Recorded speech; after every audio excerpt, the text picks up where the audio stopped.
नमस्कार. मी भाऊ तोरसेकर. तुम्ही बघत आहात प्रतिपक्ष. मित्रांनो, आज मी माझे अनेक पुरोगामी मित्र आहेत आणि एकूणच पुरोगामी चळवळ जी भरकटलेली आहे आणि कोणतरी आपल्याला उद्धार करील असं अगतिक होऊन कुठल्याही गर्दीच्या मागे धावत सुटलेले हे पुरोगामी आहेत, डावे आहेत, त्यांना सावध करण्यासाठी हा व्हिडिओ करतोय. कारण जे काल परवा दिल्लीमध्ये तरुणांचं एक आंदोलन झालं, जेनझी जेनझी जेनझी, त्याच्या मागे धावत सुटले आणि पुरोगाम्यांच्या नादी लागलेले उद्धव ठाकरे, राज ठाकरे सुद्धा त्याच्या मागे फरफटत जाताना दिसतात. तेव्हा त्यांना सावध करणं हे मला माझं कर्तव्य वाटतं. आपली भूमिका, आपले विचार ज्यांना पटत नाहीत त्यांना सुद्धा वाचवणं हे एक सभ्य सुसंस्कृत व्यक्ती म्हणून प्रत्येकाचं कर्तव्य असतं. रस्त्यात कुठे अपघात झाला तर त्या व्यक्तीला वाचवण्यासाठी आसपासचे अनोळखी लोक धावत जातात. त्यापेक्षा सभ्यपणाची, सुसंस्कृतपणाची कुठचीही लक्षणं असू शकत नाही. आणि म्हणून मी भले पुरोगामी नसलो किंवा तथाकथित पुरोगाम्यांच्या चळवळीत आज नसलो तरी त्यांच्या समोर एखादं संकट येत असेल तर त्यांना सावध करणं, त्या संकटापासून स्वतःचा बचाव करण्यासाठी जागरूक करणं हे मला माझं कर्तव्य वाटतं. आणि मी नेहमी सांगतो की हायवेवर, घाटामध्ये कुठेही अपघात क्षेत्र वगैरे असे जे बोर्ड लावलेले असतात, वेग कमी करा, नजर हटी, दुर्घटना घटी, असे जे फलक असतात, त्यापेक्षा माझ्यासारख्या माणसाची, विश्लेषकाची वेगळी भूमिका असत नाही. समोरून दरोडेखोर येतोय की कुठची पोलिसांची जीप येते, याच्याशी त्या फलकाला कर्तव्य नसतं. तसंच आपण कोणाला संकटापासून सावधान करतो याविषयी मला कर्तव्य नसतं. आणि म्हणून हे सगळे जे धावत सुटलेले आहेत, जेनझी जेनझी, कोण एक मुलगा अमेरिकेतून एक सोशल मीडियावर पोस्ट टाकतो आणि बघता बघता कॉक्रोच जनता पार्टी नावाचं एक बाकुलबुवा तयार होतो, त्याच्या मागे फरफटत गेलेले आहेत. आमच्या सुप्रिया ताईंनी तर संसदेमध्ये तर एका मुलीचा फोटो दाखवला, बघा, लुक एट हर करेज. ही मुलगी कोण आहे? जी जंतर मंतरवर उडाणटप्पू करताना दिसलेली मुलं आहेत, ती खरोखरच झेंझी आहे का? झेंझी या शब्दाचा अर्थ तरी या लोकांना कळलाय का? हा, नेपाळमध्ये सत्तेत बसलेल्यांना झोडपून काढून, पायांनी लाथांनी तुडवून सत्तेच्या बाहेर केलं, संसदेला आग लावून दिली. असं जे तरुणांचं आंदोलन झालं त्यामध्ये मोठ्या प्रमाणावर तरुण होते. आणि हा तरुण वर्ग साधारणतः 1997 ते 2012 या कालखंडात जन्माला आलेली पिढी, म्हणून त्याला झेनझी असं नाव दिलं जातं. आणि सुरू झालं झेनझी 2-3 वर्षापूर्वी. झेनझिया शब्द पण कधी आपण ऐकला नव्हता आणि अचानक झेनझी आलं. आणि त्याच्या मागे आयुष्य राजकारणात घालवलेले, 30-40 वर्ष राजकारणात घालवलेले, सार्वजनिक जीवनात घालवलेले लोक जेव्हा त्याच्या मागे फरफटत जातात असल्या भूलभुलैया मागे, तेव्हा त्यांना सावध करणं आवश्यक वाटतं. ते सावध होतील याची काही गॅरंटी नसते. पण हे मी का करतोय मित्रांनो, की तुम्ही ज्याच्या मागे धावत सुटलाय की यातून आपलं काहीतरी होईल, त्याला राजकीय दिवाळखोरी म्हणतात. होपिंग अगेन्स्ट होप अशी इंग्रजीमध्ये एक उक्ती आहे की सगळे उपाय थकले आणि निराशाग्रस्त तुम्ही झालात की तुम्ही काहीतरी चमत्कार घडावा अशा अंधश्रद्धेच्या मागे धावत पळत जाता. त्यापेक्षा आजच्या भारतीय विरोधी पक्षाची आणि त्यात प्रामुख्याने पुरोगामी समाजवादी, डावे, कम्युनिस्ट वगैरे यांची अवस्था तशी दिसते. कधी ते माओवाद्यांच्या मागे, कधी जिहादींच्या मागे, कधी तोयबांच्या मागे उभे राहतात, तसे आता झेंझीच्या मागे उभे राहिले. हा हा, मोदीला कोणी, यांनी मोदीला नमवलं तर लगेच त्यांना झेंझी आणि काय ते कॉक्रोच पार्टी हे आपले उद्धारक वाटायला लागले. पण याच दरम्यान झेंझी शब्द जिथून आला, त्या नेपाळमध्ये काय चाललंय ते बघा. मी एवढ्यासाठी सांगतो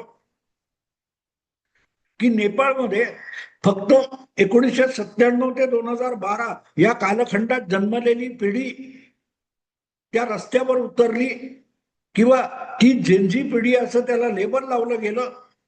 म्हणून त्यांचं आंदोलन नेमकं कशाचा शिकार करत होतं ते बघायचं विसरू नका.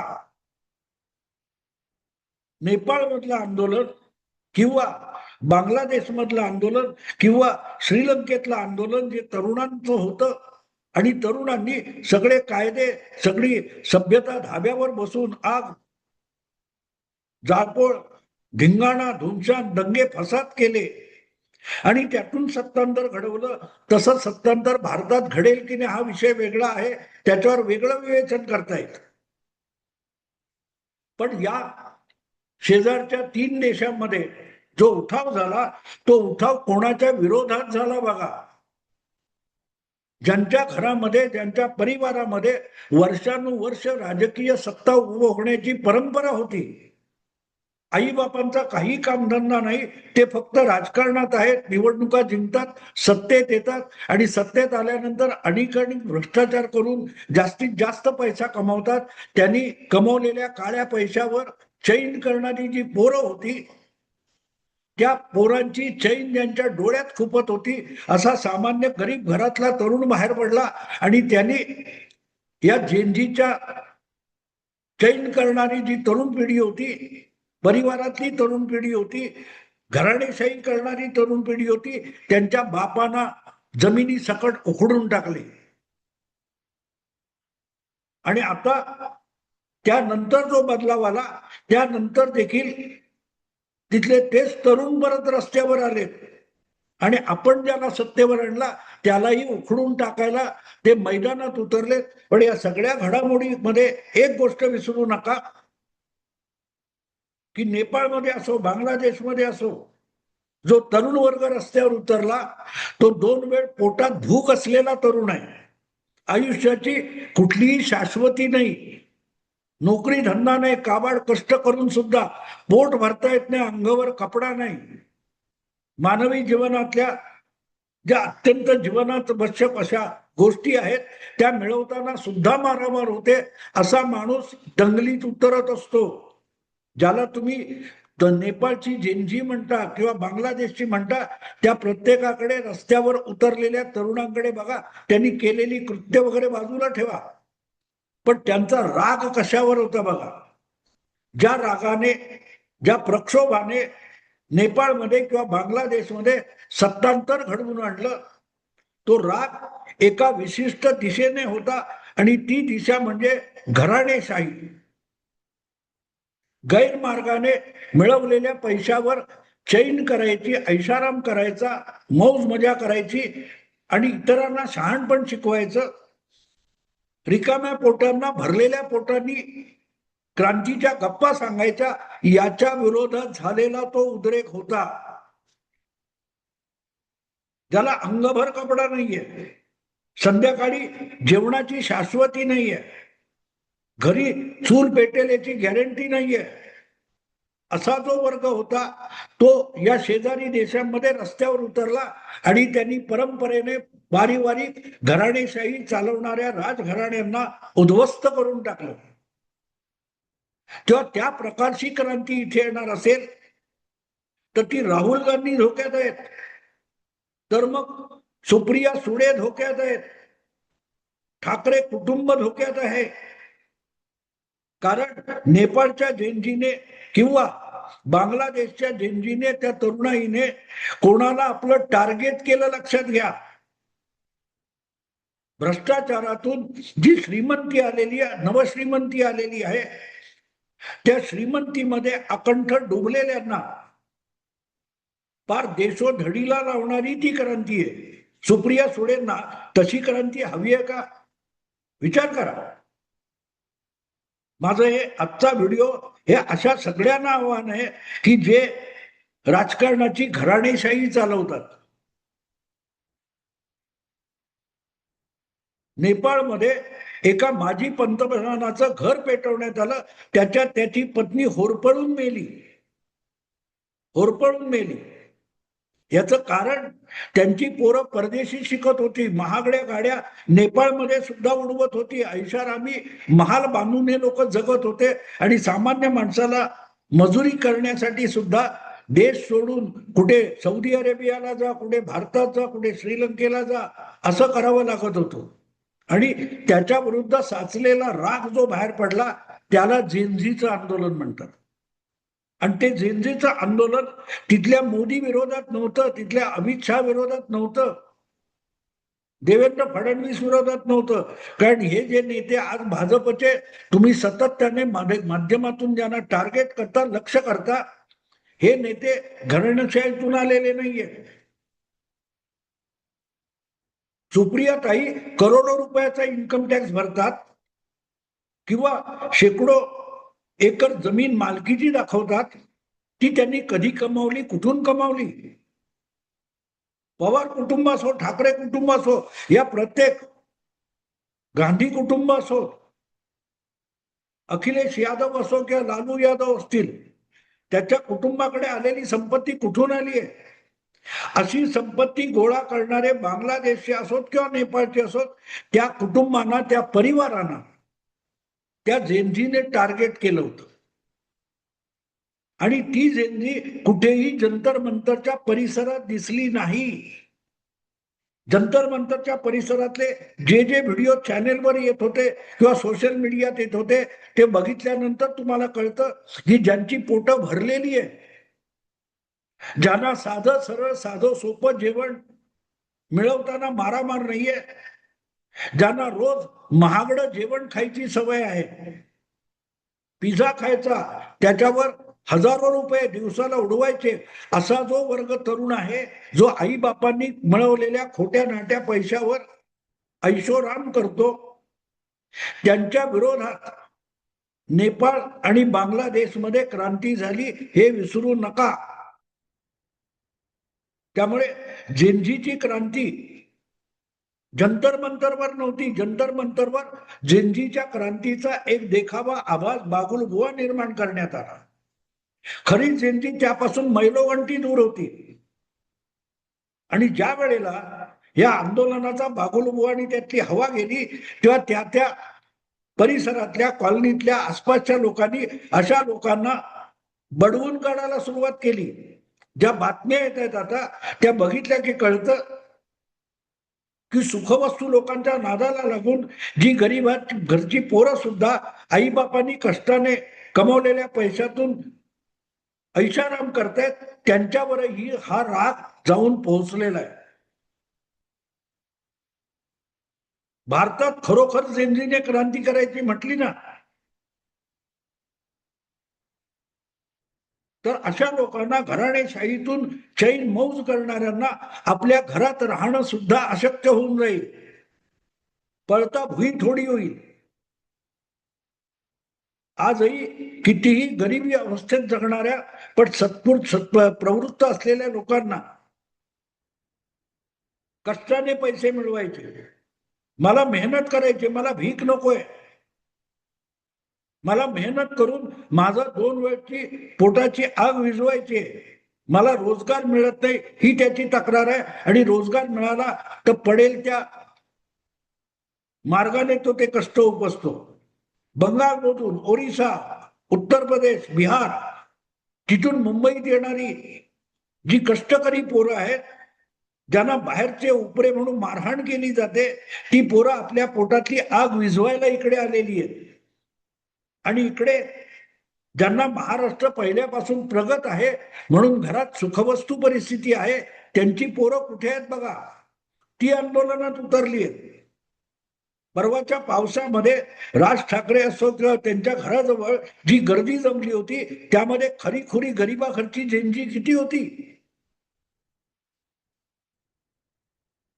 जेव्हा ही झेंझी रस्त्यावर उतरते ना, तेव्हा तिला लाठ्या खायला भीती वाटत नाही, लाठ्या खाल्ल्याची तक्रार करत नाही. आम्हाला मारलं, आमच्या विरुद्ध FIR केला, असं कधीही गरीब घरच्या पोरांनी तक्रार केल्याचं आपल्याला ऐकू पण येत नाही. वर्षानुवर्ष अर्धशतकाच्या शिवसेनेच्या वाटचालीमध्ये शेकडो पोरं, मराठी घरातली, गरीब घरातली पोरं लाठ्या काठ्या खात होती. त्यांच्यावर अनेक गुन्हे दाखल झाले. आजचे उपमुख्यमंत्री एकनाथ शिंदे छाती ठोकपणे सांगतात, माझ्यावर 100 गुन्हे दाखल आहेत, 100 केसेस चालू आहेत. उद्धव ठाकरे आणि आदित्य ठाकरे यांच्यावर किती केसेस आहेत सांगा. याचा अर्थ कळतो मित्रांनो. एकनाथ शिंदे सांगतात, मी खरा जेनझी आहे. जे माझ्यावर बाप पळवला, पक्ष पळवला आरोप करतात ते जेनझी नाहीत.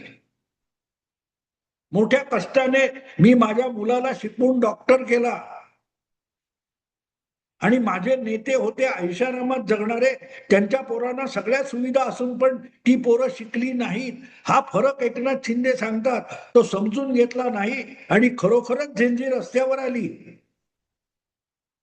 या सगळ्या जंतर मंतरच्या आंदोलनाचा बंदोबस्त भाजपचा सामान्य कार्यकर्ता करू शकला असता. ज्यांनी प्रचंड प्रमाणावर लोकसभा विधानसभेला भाजपला दिल्लीत मतं दिली, असे शेकडो गरीब वस्तीतले लोक रस्त्यावर उतरले असते, ते ह्या सगळ्या झुरळांना चिरडून चिरडून मारलं गेलं असतं. किंबहुना त्यांनी मारू नये म्हणूनच पोलिसांचा कडक बंदोबस्त ठेवला गेला होता. तेव्हा त्यांच्या मागे धावत सुटलेले जे पुरोगामी डावे आहेत, त्यांच्या थिअऱ्या, त्यांचे सिद्धांत बाजूला ठेवा. खरी जेनजी रस्त्यावर आली तर नेपाळमध्ये पंतप्रधानाची बायको सुद्धा होरपळून मेली आहे, हे विसरू नका. जे काय आंदोलनाचे तमाशे करताय ते लिमिट मध्ये राहा, अवकातीत राहा. जेव्हा खरी जेनजी, खरा गरीब रस्त्यावर उतरतो तेव्हा तो रक्तपाताला आणि रक्त सांडायला घाबरत नाही. तेव्हा झालं हे इथपर्यंत ठीक आहे. पंतप्रधानांनी त्यांना मुलं म्हणून माफ करायचं ठरवलं, त्याची महत्ता ओळखा. पंतप्रधान खऱ्या खुऱ्या जेनजीने रस्त्यावर येऊ नये म्हणून त्या सगळ्या उद्रेकातली हवा काढण्याचा प्रयत्न करतायत. नाही झालं तर मग सुप्रियाताई, तुम्हाला रस्त्याने फिरता येणार नाही. आठवा, ज्या दिवशी 100-125 एसटीचे कर्मचारी सिल्वर ओक वर चाल करून आले होते, तेव्हा सुप्रियाताई तुमची अवस्था काय होती.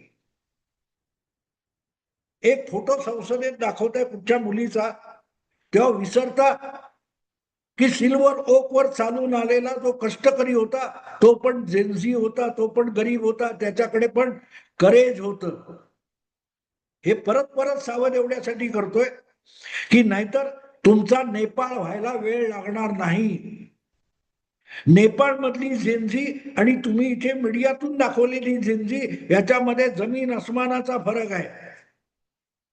नेपाळची जेनजी ही शिकारी स्वापद होत आणि तुम्ही इथे ज्याला जेनजी म्हणून दाखवताय ना, ते शिकारीच्या तोंडचा, शिकारी स्वापदाच्या तोंडचा घास होणार सावज आहे.